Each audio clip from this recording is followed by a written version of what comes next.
It was never a sensible decision to cause despair in men, for whoever does not expect good does not fear evil. You're the reliable one, the one who always goes the extra mile, the one who always answers the call. But let's be honest, your kindness is constantly seen as weakness. It leaves you drained, overlooked, and disrespected.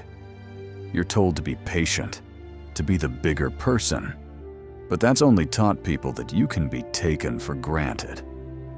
Here's a hard truth. People don't respect the nice. They respect the necessary. They don't value what's always available.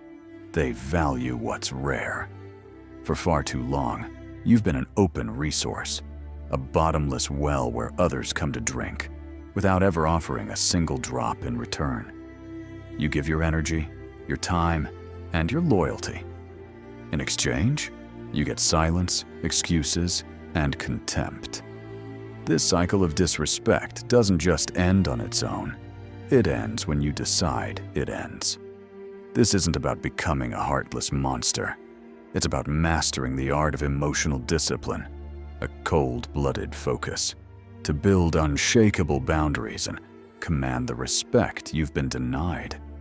It's about finally understanding the brutal, unspoken rules of power that govern every human interaction, from the boardroom to the bedroom. It's about learning the wisdom of strategists like Niccolo Machiavelli, who knew that to survive, you can't be governed by feelings alone.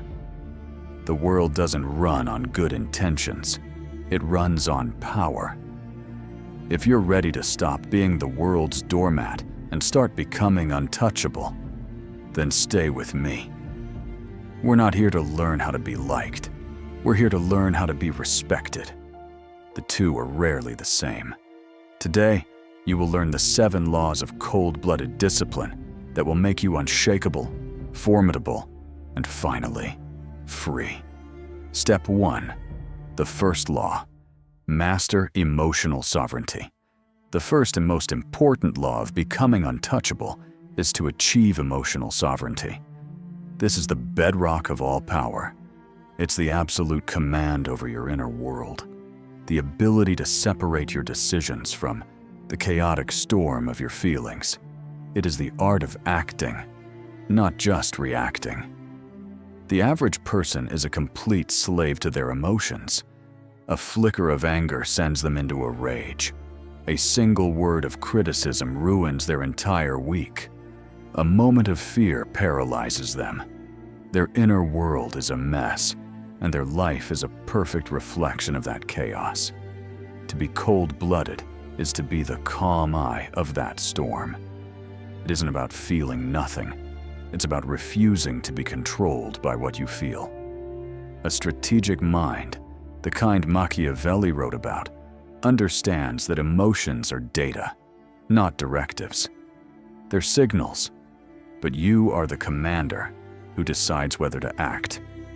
When someone insults you, the hot-blooded response is to retaliate, to defend your pride, to escalate. You feel the sting of disrespect, and your ego screams for revenge. But the cold-blooded individual just pauses. They observe the emotion rising within them like a scientist. They see the anger, they acknowledge the hurt, and then they deliberately choose a response that serves their long-term goals, not the fleeting satisfaction of the moment. That response is often a calculated silence, a strategic withdrawal that communicates more power than any outburst ever could. Machiavelli pointed out that people are fundamentally selfish and fickle. They will exploit your kindness if it benefits them. They will take advantage of your emotional reactions because a person who is easily provoked is a person who is easily controlled. When you react emotionally, you are handing over your power. You're showing your cards, revealing your weaknesses, and letting others pull your strings. An emotional person is playing checkers, reacting to the move right in front of them. A cold-blooded person is playing chess, thinking 10 moves ahead. They're willing to sacrifice a pawn, to swallow a minor insult, to ignore a small provocation, if it means checkmate later. This mastery isn't suppression. Trying to bottle up your emotions is like holding a beach ball underwater. It will eventually explode to the surface. This is about integration. It's about acknowledging the darker parts of yourself, the anger, the pride, the fear, and putting a leash on them. You don't destroy the wolf inside you, you train it. You decide when it's let loose. A good person isn't a harmless person. A good person is a very dangerous person who has that danger under voluntary control. Once you master your emotions, your entire presence changes. People feel it. They sense you can't be easily swayed, that their attempts to manipulate you with praise or provoke you with insults are useless. Your calm becomes your power. In any negotiation, the person who remains the most detached almost always wins. You must rule your own inner kingdom before you can command respect in the outer world. Step 2. The second law. It is better to be feared than loved. This is probably the most famous and most misunderstood of all Machiavellian ideas. It is better to be feared than loved, if you cannot be both. It sounds cruel, doesn't it?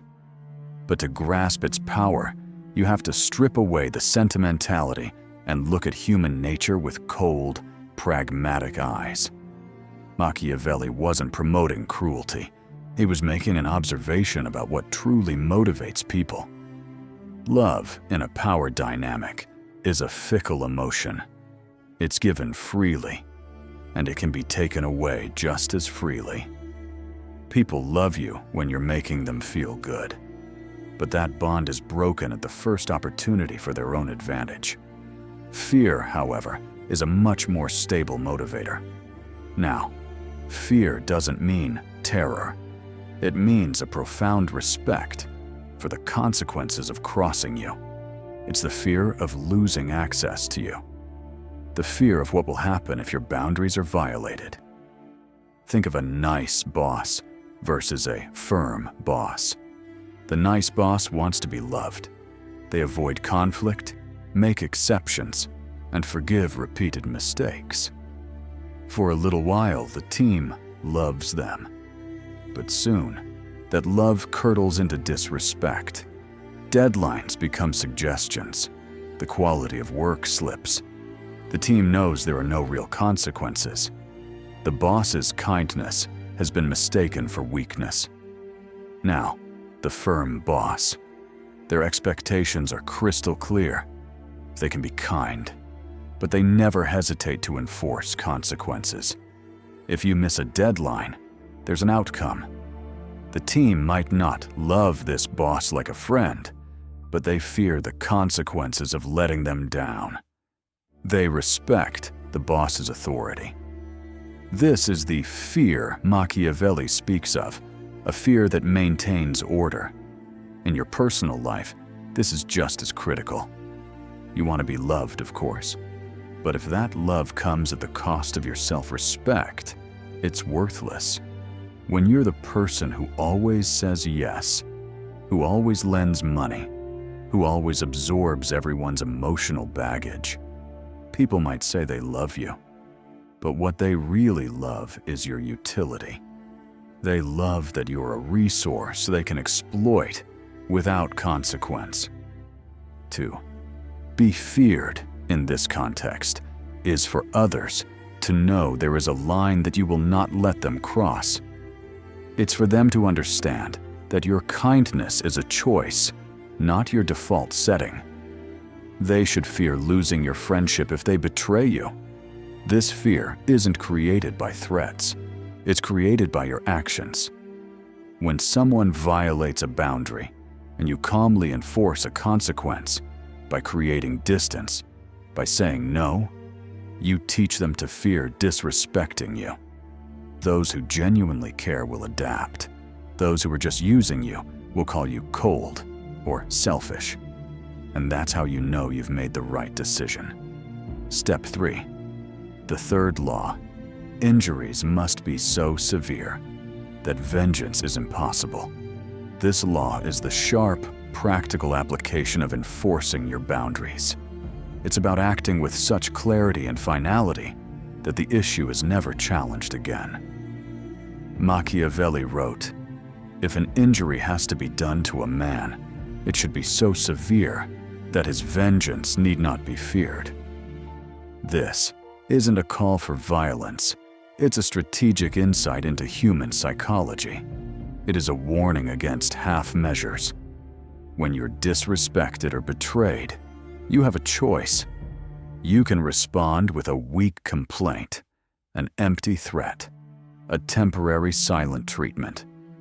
Or you can respond with a decisive, final action. A half measure is the most dangerous response of all. It's like striking a venomous snake, but only wounding it. You've now angered it, but you've left it with the strength to strike back. A weak response shows the other person that you lack the conviction to do anything meaningful. It invites them to disrespect you again, because you've proven that the consequences are survivable. Let's use an example. A friend constantly borrows money and never pays it back.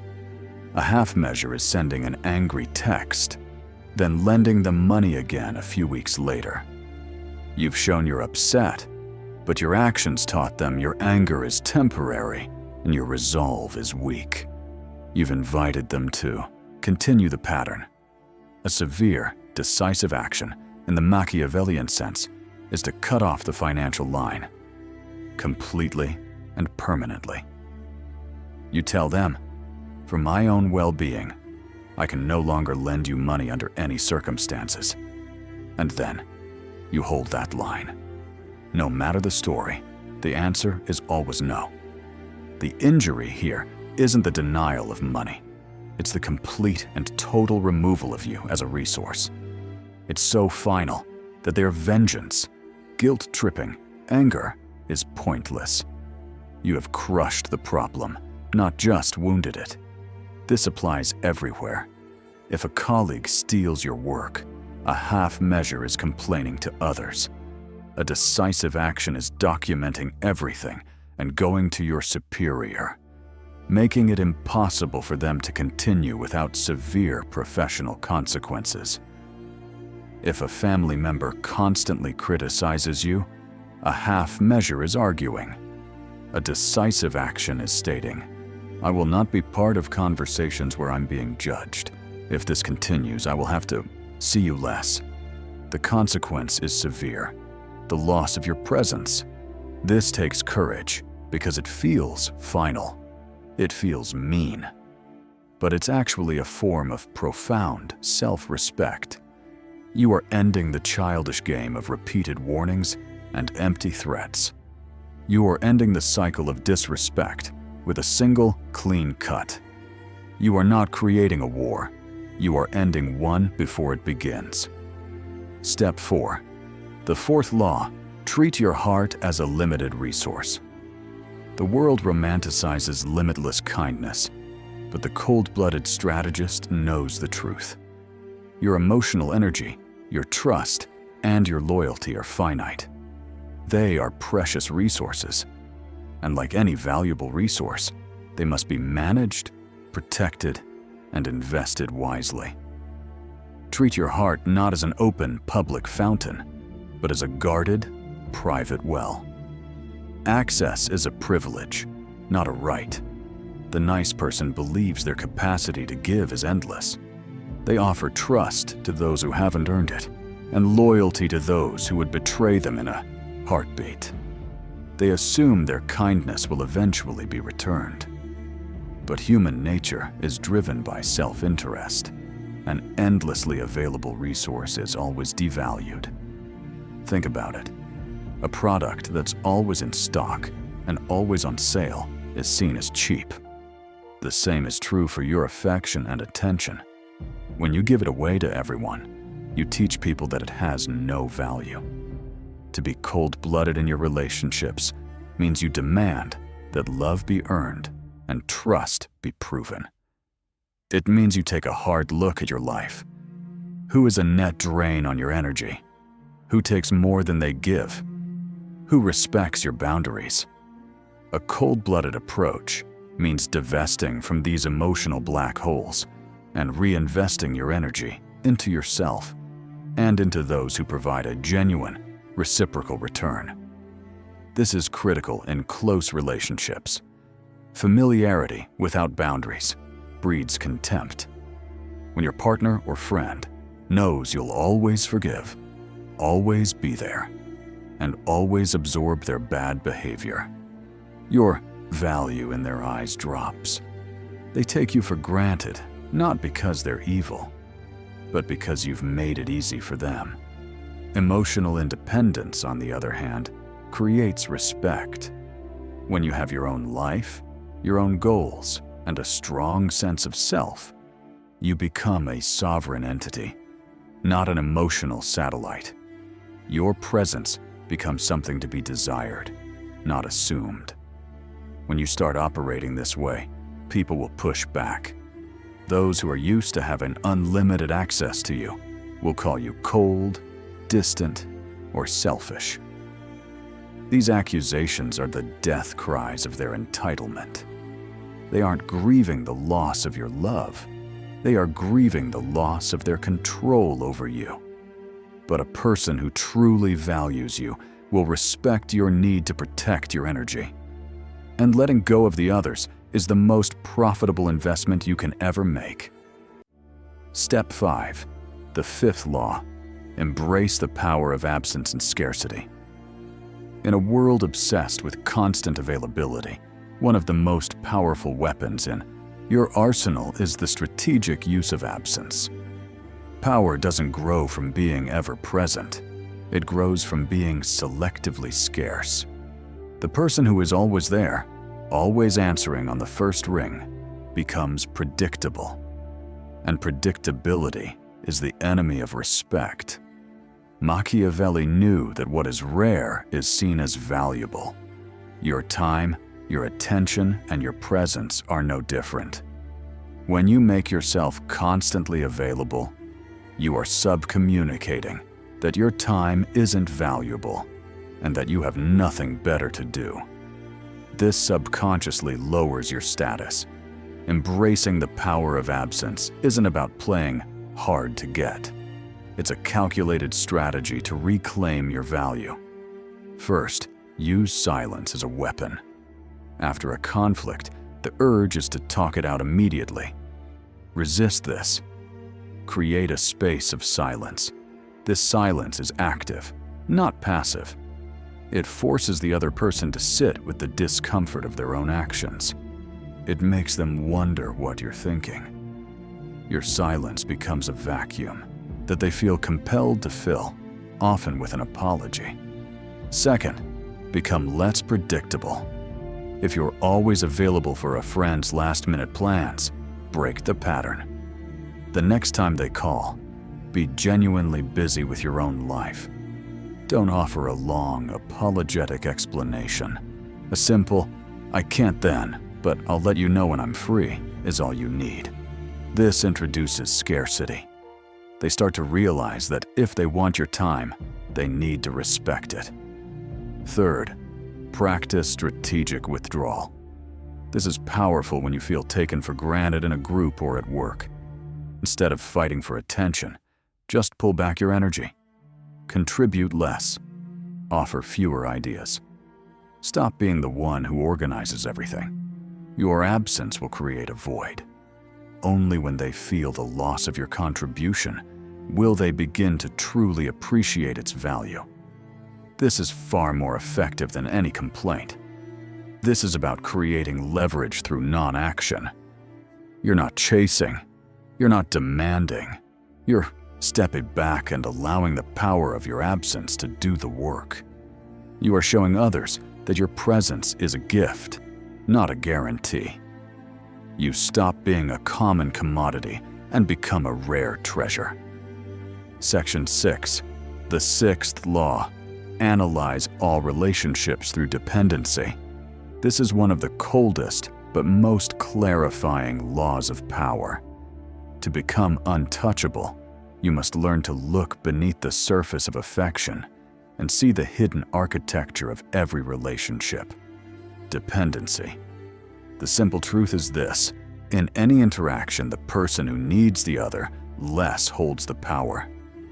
This isn't a cynical worldview, it's a pragmatic one.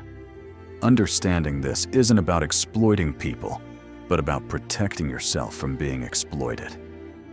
At work, this is obvious. The employee depends on the boss for a salary. Your colleagues are not your family. They are allies or competitors.